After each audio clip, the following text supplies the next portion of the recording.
જય શ્રી કૃષ્ણ મિત્રો।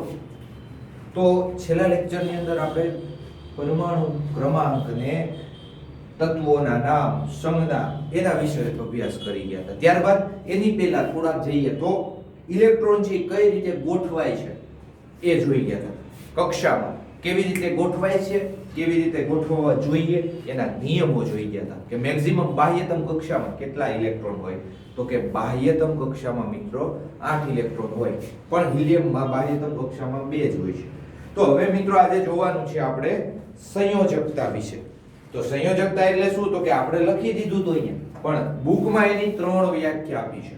તો એ 3 વ્યાખ્યા જોવાની છે, એનો ઉપયોગ શું છે, મતલબ કે સંયોજકતા કેમ એને જરૂર પડે છે, બરાબર? તો એનો અભ્યાસ છે મિત્રો આજે કરવાનો છે। તો આપણે જોઈ ગયા કે જુદી જુદી કક્ષાઓમાં ઇલેક્ટ્રોનની ગોઠવણી છે કેવી છે, જુદી જુદી છે ને? પહેલામાં 2, પછી 8, 32 એવું જોઈ ગયા, પણ કેવી રીતે એની ગોઠવણી થાય છે એ જોઈ ગયા। જુદી જુદી નહીં, પણ કેવી રીતે ગોઠવણી થાય છે, બરાબર? ત્યારબાદ મિત્રો બહારની કક્ષામાં રહેલા ઇલેક્ટ્રોનની સંખ્યાને શું કહે છે? સંયોજકતા। જો આ સંયોજકતાની વ્યાખ્યા 1, બહારની કક્ષામાં રહેલા ઇલેક્ટ્રોનની સંખ્યાને તમારે આખું ઇલેક્ટ્રોન લખવાનું, શું કહેવાય છે મિત્રો? સંયોજકતા કહેવાય છે, બરાબર? તો જેટલા દાખલા તરીકે હાઇડ્રોજનની બાહ્યતમ કક્ષા હોય આ વ્યાખ્યા અનુસાર, તો બાહ્યતમ કક્ષામાં કેટલા ઇલેક્ટ્રોન? તો મિત્રો 1 છે। હિલિયમની 2, તો એ એની શું થઈ મિત્રો? સંયોજકતા। ત્યારબાદ સોડિયમની 1, મેગ્નેશિયમની 2, એલ્યુમિનિયમની 3, સલ્ફરની 6, બરાબર? આ રીતે ક્લોરીનની 7, યસ। તો આ રીતે મિત્રો સંયોજકતા છે, આ પહેલી વ્યાખ્યા અનુસાર કહી શકાય। ત્યારબાદ મિત્રો તો કે બોહર અને બરી યોજનાને આધારે, કોણ બોહર બરી? કઈ ભારતની એક યોજના નથી, માતૃત્વ યોજના ને એ બધી આવે છે ને, કઈ મા યોજના ને અમૃતમ યોજના, એ નથી, ધ્યાન રાખજો। બોહર અને બરી છે એ બંને વૈજ્ઞાનિકોના નામ છે। બોહર અને બરી યોજનાને આધારે શું કીધું છે? તો કે બાહ્યતમ કક્ષા છે એ પૂરી કરવી પડે, જે અથવા તો બોહર અને બરીનો જે રૂલ્સ છે એ શું કે છે મિત્રો? તો કે બાહ્યતમ કક્ષામાં વધારેમાં વધારે કેટલા ઇલેક્ટ્રોન હોય? તો કે 8 ઇલેક્ટ્રોન હોવા જોઈએ, એનાથી વધારે નહીં, ઓછા હોય તો ચાલે, બરાબર? પણ હવે વાત કરીએ મિત્રો જેની બાહ્યતમ કક્ષા છે એ ઓલરેડી ભરાઈ ગઈ છે। દાખલા તરીકે હિલિયમ છે, તો હિલિયમની બાહ્યતમ કક્ષા એટલે તો પેલા પરમાણુ ક્રમાંક કેટલો છે? 2, તો 2 છે એ શું છે? ઇલેક્ટ્રોન છે। તો હવે તો મિત્રો એની બાહ્યતમ કક્ષા છે એ પૂરી થઈ ગઈ છે, કોની? હિલિયમની। તો અહીંયા કહી શકાય કે જેની બાહ્યતમ કક્ષા પૂરી છે। ત્યારબાદ એવું એક હજી તત્વ હતું નિયોન, જો એની 2, 8, 8 ભરાઈ ગઈ, સોરી 2, 8, આર્ગોન એની તો કે 2, 8, 8, જો બાહ્યતમ કક્ષા પૂર્ણ છે। આની આ છે, આની આ છે, હિલિયમની તો કે 2 છે, મતલબ કે પહેલી કક્ષામાં 2 જ સમાય છે, પછીની 8, 8। તો મિત્રો આવા જેટલા તત્વો છે કે જેની બાહ્યતમ કક્ષા છે ઓલરેડી ભરાઈ ગઈ છે, તો એવા તત્વો મિત્રો રાસાયણિક રીતે ઓછા સક્રિય હોય છે। એટલે લખી શકાય કે જેની બાહ્યતમ કક્ષા ભરાયેલી છે તેની રાસાયણિક સક્રિયતા કેવી થઈ જાય છે મિત્રો? ઓછી। કેમ કે હવે એને જરૂર નથી, રાસાયણિક સક્રિયતા ઓછી। કેમ? તો કે ઇલેક્ટ્રોનને સ્ટેબલ થવા માટે, સોરી તત્વને, પરમાણુને સ્ટેબલ થવા માટે એની બાહ્યતમ કક્ષા છે પૂર્ણ હોવી જોઈએ, તો એ સ્ટેબલ રહી શકશે, બરાબર? તો આ મિત્રો આ લોકોની તો બાહ્યતમ કક્ષા પૂરી છે, એટલે કે વૃદ્ધ છે એવું કહી શકાય। કેમ? તો કે હવે વૃદ્ધને પોતાની જિંદગી જીવી લીધી છે, હવે જે ભવિષ્યમાં થવું હોય એ થાય, હવે એને છોકરાઓ કમાતા થઈ ગયા છે, એટલે એની બધી ચિંતા પૂરી।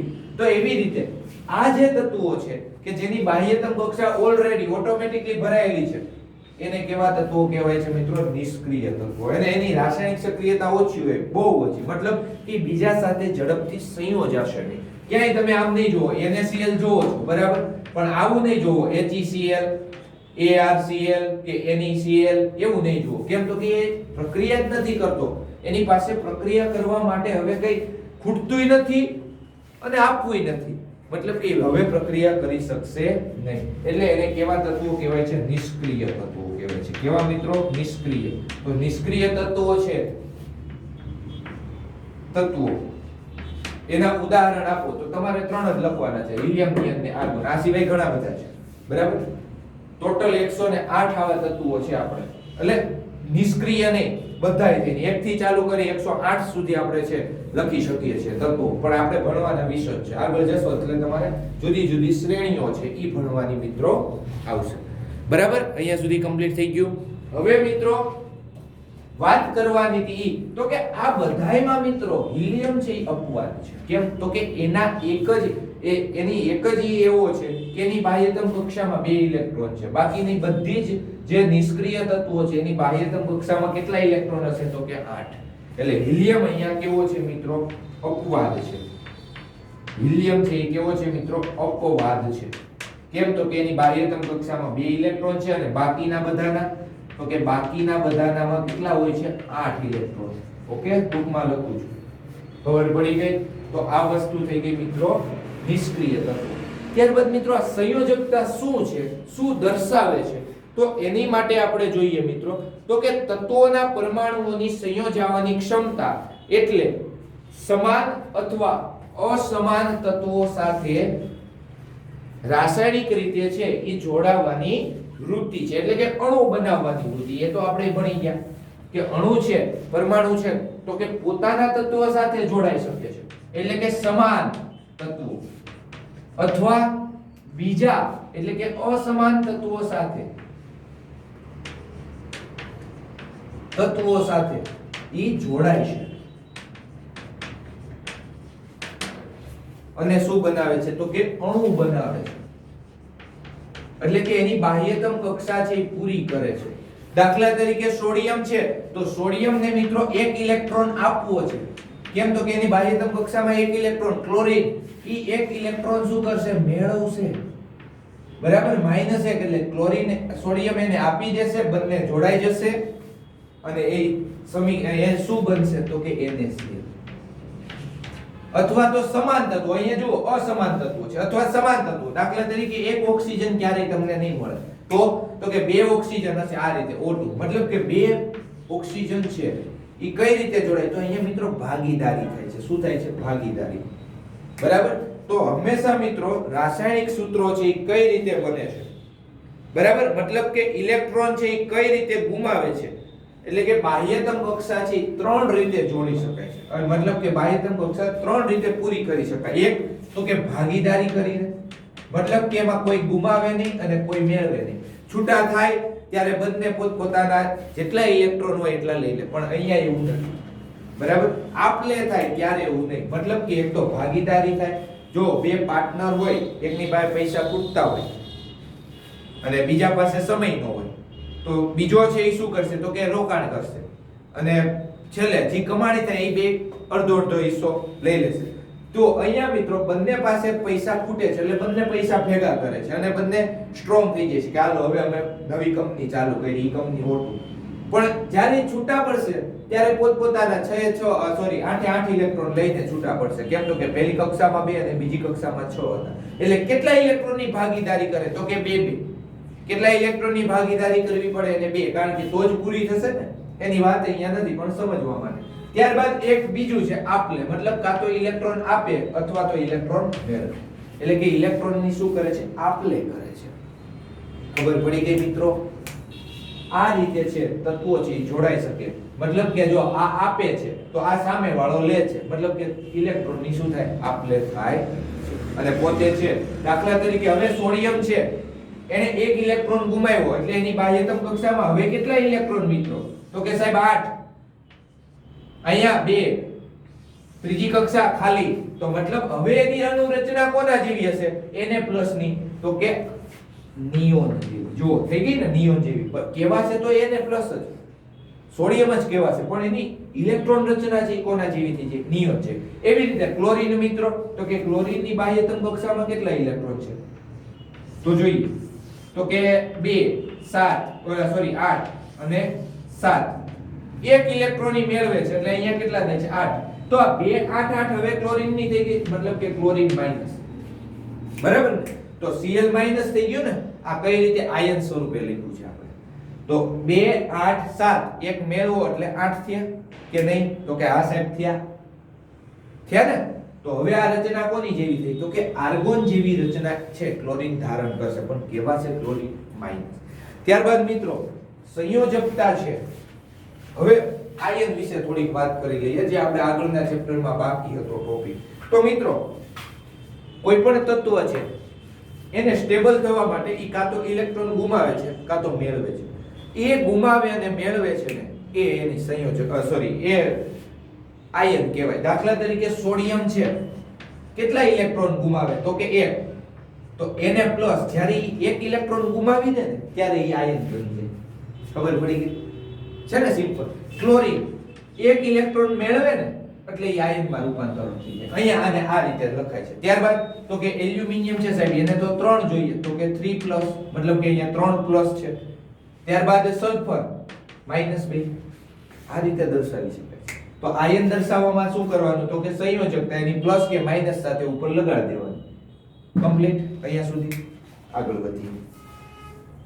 ત્યારબાદ ઘણા સંયુક્તપણે આયન હોય, SO4 -2. કેમ? તો કે હજી આની પાસે 2 ઇલેક્ટ્રોન વધારે છે, ઈ ક્યાંકથી મેળવા છે, તો ઈ આયન થઈ જશે. પેટ વધારે ભરાયેલું છે એવું કહી શકો, બરાબર? ત્યારબાદ તો કે એવી જ રીતે NH4+ હોય. તો આ આખું લિસ્ટ છે મિત્રો, શું કર્યું છે? તો કે ચેપ્ટર નંબર 3 માં આયન નું લિસ્ટ આપેલું છે, તમે એકવાર ચેક કરી લેજો, બરાબર? તમને ખબર પડી જશે. ઓકે. ત્યારબાદ મિત્રો તો કે કયા તત્વોની સંજ્ઞા છે ઈ +1 છે, મતલબ કે એની સંયોજકતા +1 થશે. તો કે હાઇડ્રોજન, સોડિયમ અને બોલો બસ 2 જ આવશે ને અત્યારે, હાઇડ્રોજન અને સોડિયમ. આવશે હજી કયું? લિથિયમ, ત્રીજા નંબરનું તત્વ, એની +1 છે, બરાબર? ત્યારબાદ +2 કોની હોય? તો કે સાહેબ બેરિલિયમ, બરાબર? ત્યારબાદ +2 જોવા જઈએ, બેરિલિયમ, મેગ્નેશિયમ, મતલબ કે એને આમ લખાય Mg+2 કે 2+ જેમ લખો 2+. ખબર પડી ગઈ? તો આ થઈ ગયા મિત્રો એના આયનો. તો એલ્યુમિનિયમ ની કેટલી સંયોજકતા છે? તો 3+, બરાબર? તો આ રીતે તમને કીધું છે. એટલે કે કારણ કે મેગ્નેશિયમ ની બાહ્યતમ કક્ષામાં 2 ઇલેક્ટ્રોન છે એ ગુમાવે છે, બરાબર ને? એ તમે હવે આગળ તમને ખબર પડી જશે આખો કોન્સેપ્ટ, એટલે હું બહુ એમાં આવે જતો નથી. જ્યારે પરમાણુની બાહ્યતમ કક્ષામાં ઇલેક્ટ્રોનની સંખ્યા તેની ક્ષમતા અનુસાર મહત્તમ થાય ત્યારે સંયોજકતા જુદા જુદા પ્રકારે નક્કી થાય છે. ઉદાહરણ તરીકે ફ્લોરીન છે, તો ફ્લોરીન નો પરમાણુ ક્રમાંક તો કે સાહેબ 9, ઇલેક્ટ્રોન રચના 2 7. તો બાહ્યતમ કક્ષામાં જેટલા ઇલેક્ટ્રોન હોય ને એને 8 માંથી બાદ કરી દેવાના. 8 - 7 તો 1 આવ્યો. તો એની જો આ વ્યાખ્યા અનુસાર તમે ગણો બહારની કક્ષામાં રહેલા ઇલેક્ટ્રોનની સંખ્યાને સંયોજકતા કહે છે, તો આની સંયોજકતા મિત્રો 7 થાય, બરાબર? તો એ 7 ઇલેક્ટ્રોન કઈ ગુમાવે નહીં. શું કરશે? તો કે એને એક ઇલેક્ટ્રોન મેળવવો છે, તો એ 8 માંથી 7 બાદ કરો એટલે કેટલા ઇલેક્ટ્રોન ઘટે? 1. તો એ મેળવી દેશે. મતલબ કે જેની બાહ્યતમ કક્ષામાં મિત્રો 1 2 કે 3 ઇલેક્ટ્રોન આવ્યા હશે ને એ ગુમાવશે. ઇલેક્ટ્રોન શું કરશે મિત્રો? ગુમાવશે. ટૂંકમાં યાદ રાખો. અને જેની બાહ્યતમ કક્ષામાં 5 6 કે 7 આવેલા હશે તો એ ઇલેક્ટ્રોન શું કરશે મિત્રો? મેળવશે. ખબર પડ્યું? ઇલેક્ટ્રોન કોકની પાસેથી કે લાઈ આ મારો છે કારણ કે મારે મેળવવાના છે, એટલે એ 8 નજીક પહોંચી શકશે. આ ગુમાવશે તો એ સ્ટેબલ તરફ પહોંચી શકશે. કમ્પ્લીટ અહીંયા સુધી. તો આવા તો ઘણા બધા તત્વો છે. ઓક્સિજનની સંયોજકતા નક્કી કરવી હોય તો શું કરવાનું? 2 6. તો આ 6 ને 8 માંથી બાદ કરો, કેટલા આવ્યા? તો કે સાહેબ 2. તો એ 2 ઇલેક્ટ્રોન મેળવશે, બરાબર? ત્યારબાદ જો ઈ આ જે વસ્તુ છે ઈ વધારે આવે, દાખલા તરીકે હું એમ કહું કે સોડિયમ માટે આ તફાવત કેટલો આવે? તો કે સાહેબ 2 8 1 છે ને સોડિયમની, તો આ તફાવત તો કે 8 - 1 તો કે 7 આવ્યો. તો 7 ઇલેક્ટ્રોન કઈ મેળવશે નહીં, એક ગુમાવી દેશે. ખબર પડી ગઈ? અહીંયા તફાવત જુઓ, અથવા તો આ નિયમ એપ્લાય, બેમાંથી એક નિયમ એપ્લાય કરો. જો બંનેનો અષ્ટકનો રૂલ અને બાહ્યતમ કક્ષામાં રહેલા ઇલેક્ટ્રોનની હાજરીનો તફાવત 7, 6 કે 5 આવે ત્યારે ઇલેક્ટ્રોન મેળવશે. જો અહીંયા 7 આવ્યો મતલબ કે એક ઇલેક્ટ્રોન ગુમાવશે, બરાબર, એટલે એ 8 નજીક થઈ જશે, બરાબર. એટલે એ વસ્તુને ધ્યાનમાં તમે રાખજો. તો હવે મિત્રો અહીંયા સંયોજકતાની ત્રીજી વ્યાખ્યા, તો કે આમ દરેક તત્વો પરમાણુ સંયોજાવવા માટેની નિશ્ચિત ક્ષમતા ધરાવે છે. શું કીધું? તો કે ક્ષમતા ધરાવે છે. કઈ? તો કે આ Na+ આપવાની ને લેવાની, અથવા તો જો આ બધા જે આયનો છે ને લેવડ દેવડ કરવાની જે ક્ષમતા છે અથવા ભાગીદારી કરવાની ક્ષમતા છે, એને શું કહેવાય છે મિત્રો? સંયોજકતા કહેવામાં આવે છે. ત્યારબાદ મિત્રો આવે છે પરમાણુ ક્રમાંક. તો કે પરમાણુ ક્રમાંક કરીએ છીએ પણ એ શું છે? તો કે મિત્રો બુકની વ્યાખ્યા પ્રમાણે જોઈએ તો પરમાણુ ક્રમાંક એટલે કઈ નહીં, જે તે તત્વના પરમાણુમાં રહેલા પ્રોટોનની સંખ્યા, એને કહેવાય છે પરમાણુ ક્રમાંક, બરાબર. જે તે પરમાણુના કેન્દ્રમાં રહેલા પ્રોટોનની સંખ્યા, મતલબ કે લેવડ દેવડ. જો ઇલેક્ટ્રોન નહીં ચાલે, પણ ઇલેક્ટ્રોન કઈ પરિસ્થિતિમાં લેવાના? તો કે કઈ લેવડ દેવડ ના થઈ હોય ને ત્યારે, મતલબ કે ક્લોરીનની બાહ્યતમ કક્ષામાં 7 ઇલેક્ટ્રોન હોય ત્યારે એનો પરમાણુ ક્રમાંક ગણી શકાય. પણ સામાન્ય રીતે આપણે આને પરમાણુ ક્રમાંક કહીશું. કોને? પ્રોટોનની સંખ્યાને, પ્રોટોનની સંખ્યાને શું કહેવાય છે? પરમાણુ ક્રમાંક કહેવાય છે અથવા તો કહે છે. ત્યારબાદ મિત્રો એને Z સંજ્ઞા તરીકે દર્શાવાય છે. શેના તરીકે? Z ની સંજ્ઞા તરીકે દર્શાવાય છે. Okay, complete? અહીંયા સુધી આવડી જાય. ત્યારબાદ મિત્રો ધ્યાન રાખજો તો કે પ્રોટોનની સંખ્યા છે ને એને શું કીધું? તો કે પરમાણુ ક્રમાંક. તો જે તે તત્વનો, દરેક તત્વનો પરમાણુ ક્રમાંક છે એ સેમ હોય. દરેક તત્વના પરમાણુના જુદા જુદા પરમાણુ ક્રમાંક સેમ હોય. મતલબ કે હું ક્લોરીનનો એક અણુ છે, પરમાણુ છે, એ ગુજરાતમાંથી લઉં, બીજો પરમાણુ ઓસ્ટ્રેલિયાથી લઉં, તો એનો પરમાણુમાં પ્રોટોનની સંખ્યા કેવી હોય? 17. ઓક્સિજન અહીંથી શ્વાસ લીધો તો 17 ઇલેક્ટ્રોન હશે. ધારો કે એક સિંગલ, બે નહીં, એક ઓસ્ટ્રેલિયા કે આફ્રિકા ગમે ત્યાંથી લેશો તો એનો પરમાણુ ક્રમાંક, પરમાણુના કેન્દ્રમાં રહેલા પ્રોટોનની સંખ્યા સેમ જ હશે. કેટલી હશે? 6 હશે, બરાબર. તો હું એમ કહું મિત્રો કે Z બરાબર 1 હોય તો એનો મતલબ શું? સમજ્યા છો? આ Z કોની પરમાણુ ક્રમાંક? તો એનો મતલબ એવો થાય કે એના પરમાણુ એટલે કે પ્રોટોનની સંખ્યા 1 હોય એવું તત્વ, એટલે કે કયું આવશે? હાઇડ્રોજન, બરાબર. ત્યારબાદ Z બરાબર 12 થાય તો કોના માટે Z બરાબર 12 હોય? તો સોરી 6. તો કે કાર્બન, તો કાર્બનના અંદર કેટલા પ્રોટોન છે? 6. ઓક્સિજન માટે Z 8 જાય, આપણે કોષ્ટક આખું લખ્યું. ઓકે, તો આ થઈ ગયું મિત્રો સીધું અને સિમ્પલ પરમાણુ ક્રમાંક. તો પરમાણુ ક્રમાંક શું દર્શાવે છે કે તો તેમાં રહેલા પ્રોટોનની કુલ, જે તે પરમાણુમાં રહેલા પ્રોટોનની કુલ સંખ્યા, એને કહેવાય છે પરમાણ્વીય ક્રમાંક અથવા તો પરમાણુ ક્રમાંક. જે કયો એમાં કઈ ખોટું છે નહીં. ત્યારબાદ મિત્રો આવે છે, આની ચર્ચા આપણે આગળના ચેપ્ટરમાં કરી હતી પણ બહુ લેન્ધી હતી ને બહુ થોડી ટફ લાગતી હતી, પણ હવે એકદમ સિમ્પલ છે, બરાબર. પરમાણ્વીય દળ ક્રમાંક. એ આપણે જોયું તો એ દળ હતું, પરમાણ્વીય દળ, પણ હવે આવે છે દળ ક્રમાંક. શું આવે છે મિત્રો? દળ ક્રમાંક. તો હવે મિત્રો યાદ કરો, પરમાણુના કેન્દ્રમાં કેટલા અવપરમાણુય ઘટકો છે? મતલબ કે પેટા ઘટકો કેટલા છે? તો કે સાહેબ 3. કયા કયા? ઇલેક્ટ્રોન, પ્રોટોન અને ન્યુટ્રોન. તો ઇલેક્ટ્રોન અને પ્રોટોન ક્યાં હોય છે? તો કે પરમાણુના કેન્દ્રમાં. સોરી, પ્રોટોન અને ન્યુટ્રોન ક્યાં હોય છે? તો કે પરમાણુના કેન્દ્રમાં. પ્રોટોન અને ન્યુટ્રોન ક્યાં રહેલા હોય છે? તો કે પરમાણુના કેન્દ્રમાં, બરાબર. ત્યારબાદ આ બંનેનું વજન કેવું છે? સેમ છે. મતલબ કે આ બંને કરતા ઇલેક્ટ્રોન કેવો છે? ખૂબ જ હલકો છે. તો પરમાણુ દળ ક્રમાંક મતલબ કે આ બંનેનો સરવાળો કરો. કોનો? આ બંનેનો. તો તમને પરમાણુનો શું મળશે? પરમાણુ દળાંક એટલે કે દળ ક્રમાંકો એટલે કે પ્રોટોન વત્તા ન્યુટ્રોન. શું કહેવાય એને? તો કે પરમાણુનો દળ ક્રમાંક અથવા તો દળ ક્રમાંક લખી શકો. બરાબર? અથવા એનું સૂત્ર આ રીતે લખી શકાય P + n. મતલબ કે નંબર ઓફ P. P કેટલા છે? n કેટલા છે? એને કહેવાય A. A મતલબ એટોમિક માસ. શું કહેવાનું છે મિત્રો? સ્મોલ માં લખી દઉં છું. એટોમિક માસ મતલબ કે દળ, પરમાણુનું દળ. મોલેક્યુલર માસ. ખબર પડી ગઈ? તો આ સૂત્ર યાદ રાખવાનું છે. બુકમાં નથી આવ્યું પણ લખી નાખજો. બરાબર? આની ઉપરથી દાખલા છે થોડાક આવશે ભવિષ્યમાં કે અત્યારે. બરાબર? ત્યારબાદ આ પ્રોટોન અને ન્યુટ્રોન એ ક્યાં રહેલા છે? કેન્દ્રમાં.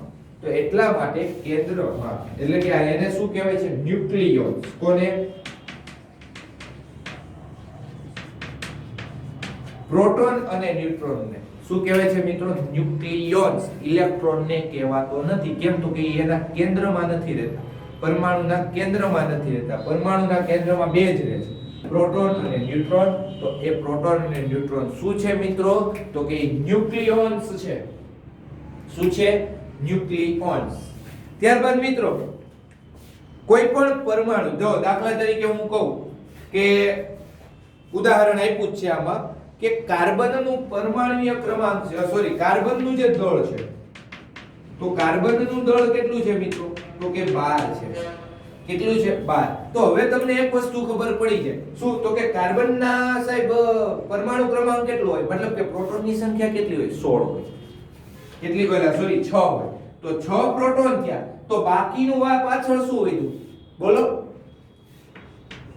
6. અથવા જો આ તમને નહીતર એમનેમ નહીં સમજાય, આ સૂત્ર હું લખું છું અને આ રીતે લખી દો એટલે તમને વધારે મજા આવશે. A = P + n. તો કાર્બનનું તમને દળ આપી દીધું, મતલબ કે A આપી દીધો છે. તો તમારે શું શોધવું પડે? n. દળ કેટલું છે કાર્બનનું? 12. બરાબર? કાર્બનનું દળ 12 છે. તો હવે મિત્રો તમને ખબર પડી જાય આની ઉપરથી કે એ પરમાણુમાં શું રહેલું છે, કેટલા ન્યુટ્રોન છે. કારણ કે ન્યુટ્રોનની સંખ્યા ક્યારેય સમાન નહીં હોઈ શકે, જુદી જુદી હોઈ શકે. બરાબર? કઈ રીતે? તો જોઈએ P + n. બરાબર? સૂત્રમાં A = 12 મૂકો. P બરાબર, તો કે ઈ તો બધાને ખબર જ હોવી જોઈએ. કાર્બનમાં કેટલો P હોય? તો કે 6 જ હોય સાહેબ. 6 થી ક્યારે કરશે નહીં. તો n વધ્યો કે નહીં? તો n બરાબર 12 - 6 થશે. કરતા બનાવો એટલે તો n બરાબર કેટલા થાય મિત્રો? 6. તો આનો મતલબ શું થયો? કે પ્રોટોન હોય એટલા જ ન્યુટ્રોન હોય. તો એનો જવાબ મેળવવા માટે હું એલ્યુમિનિયમ લઉં. તો એલ્યુમિનિયમનું દળ છે મિત્રો 27 યુનિટ છે. કેટલું છે? 27. મૂકો આ સૂત્રમાં એલ્યુમિનિયમને લાગુ પડતી માહિતી. તો એલ્યુમિનિયમ બરાબર 27 એટોમિક માસ. P બરાબર, તો એલ્યુમિનિયમનું દળ કેટલું છે? સોરી પરમાણુ ક્રમાંક, પ્રોટોનની સંખ્યા કેટલી છે? તો કે સાહેબ 13 + u. તો u ને સોરી આ n, તો n ને કરતા બનાવો એટલે શું આવશે? તો કે 27 - 13. n બરાબર કેટલા આવ્યા મિત્રો? 14. જો અહીંયા વધારે છે, એક ન્યુટ્રોન છે એ વધારે છે. બરાબર? ત્યારબાદ મિત્રો ઘણીવાર તમારે આગળ જોઈશું ત્યારની વાત છે. બરાબર? અત્યારે એની વાત નથી કરતો. એટલે ન્યુટ્રોન અને પ્રોટોન છે સમાન હોય અને નાય હોય. બરાબર? મતલબ કે સમાન હોય તો આ રીતે બેકી સંખ્યામાં તમને દળ મળશે. અસમાન હશે ત્યારે એકી સંખ્યામાં મળશે. બરાબર? એવું જરૂરી નથી બે વધારે હોય પ્રોટોન તો ઉલટું થાય. તો આપણે એવી સંખ્યામાં જો એનું દળ જાણતા હોઈએ અને પ્રોટોનની સંખ્યા ખબર હોય તો ન્યુટ્રોનની સંખ્યા આપણને ઈઝીલી મળી શકે છે. ત્યારબાદ મિત્રો કોઈ પણ તત્વને સંજ્ઞામાં દર્શાવવું હોય કે મતલબ કે ટૂંકમાં દર્શાવવું હોય કે ભાઈ આ ફલાણા તત્વ છે, એનું પરમાણુય ક્રમાંક આટલો છે અને એનું પરમાણુય દળ છે એ આટલું છે. તો એની માટે સંજ્ઞા દર્શાવવા માટે શું કરવાનું છે? તો કે અહીંયા પહેલા તત્વની સંજ્ઞા બરાબર જે તે હોય, નીચે આવશે પરમાણુ ક્રમાંક. શું આવે છે? પરમાણુ ક્રમાંક એટલે કે પરમાણુય, સોરી અહીંયા લખી દઉં છું, પરમાણુય ક્રમાંક. અને અહીંયા ઉપર આવશે દળાંક આ રીતે. દાખલા તરીકે મારે એલ્યુમિનિયમ નું લખવું છે તો એલ્યુમિનિયમ નું શું લખી શકું તો કે એલ્યુમિનિયમ, તો અહીંયા નીચે શું લખવાનું ડાબી સાઈડ નીચે શું લખશો બોલો તો કે પરમાણુય ક્રમાંક કેટલો છે 13, ઉપર તો કે દળાંક કેટલો આવ્યો 27. કાર્બન માટે પરમાણુ ક્રમાંક 6, દળ 12. ખબર પડી ગઈ ને અહીંયાથી. તો નીચે છે પરમાણુય ક્રમાંક તમને એમ કે આવું સંજ્ઞા આપી હોય ને એક માર્કમાં પૂછે કે કાર્બન નું પરમાણુય ક્રમાંક અને દળ જણાવો તો કાર્બન નો પરમાણુય ક્રમાંક 6 છે. કેટલો છે મિત્રો દળ 12 છે. આવી રીતે ઓક્સિજન નું હોઈ શકે તો ઓક્સિજન કેટલા આવશે 8, 16. પરમાણુય ક્રમાંક 8 કેટલા છે 16, મતલબ કે એનું દળ છે 16 છે. મતલબ કે 8 પ્રોટોન છે. આનો ડબલ હોય પરમાણુય ક્રમાંકથી જ્યારે ડબલ હોય મિત્રો દળ ત્યારે સમજી જવાનું કે પ્રોટોન અને ન્યુટ્રોન છે એ સરખા છે. જો 8 દુ 16 પ્રોટોન અને ન્યુટ્રોન સરખા, અહીંયા 6 દુ 12 પ્રોટોન અને ન્યુટ્રોન છે એ સરખા છે. કમ્પ્લીટ અહીંયા સુધી. ત્યારબાદ નાઇટ્રોજન ને દર્શાવવું હોય તો કે તત્વની સંખ્યાની સંજ્ઞા તત્વની સંજ્ઞા તો કે n, પરમાણુ ક્રમાંક 7 અને 14 તો મતલબ એની અંદર ન્યુટ્રોન કેટલા હશે 7 હશે. બરાબર. ત્યારબાદ જો પરમાણુમાં તમને પ્રશ્નો પૂછ્યા છે, જો પરમાણુમાં રહેલા ઇલેક્ટ્રોનની સંખ્યા 8 હોય અને પ્રોટોનની સંખ્યા 8 હોય મિત્રો તો પરમાણુનો પરમાણુય ક્રમાંક કેટલો થાય તો કે પરમાણુની સંખ્યા 8 છે તો 8 થશે. ત્યારબાદ બીજો પ્રશ્ન વીજભાર કેટલો થાય તો વીજભાર છે મિત્રો કેટલો થશે બોલો તો કે વીજભાર છે 0 થાય કારણ કે બંનેની સંખ્યા સેમ છે એટલે ઇલેક્ટ્રિકલી. બરાબર. દળમાં ફેરફાર છે પણ વીજભારમાં ફેરફાર નથી. ત્યારબાદ મિત્રો એક કીધું છે કોષ્ટક 4.1 જે આપણે કર્યું હતું ને આપણું એવું બુકમાં આપેલું છે, એમાં ન્યુટ્રોન અને પ્રોટોનની સંખ્યા આપેલી છે.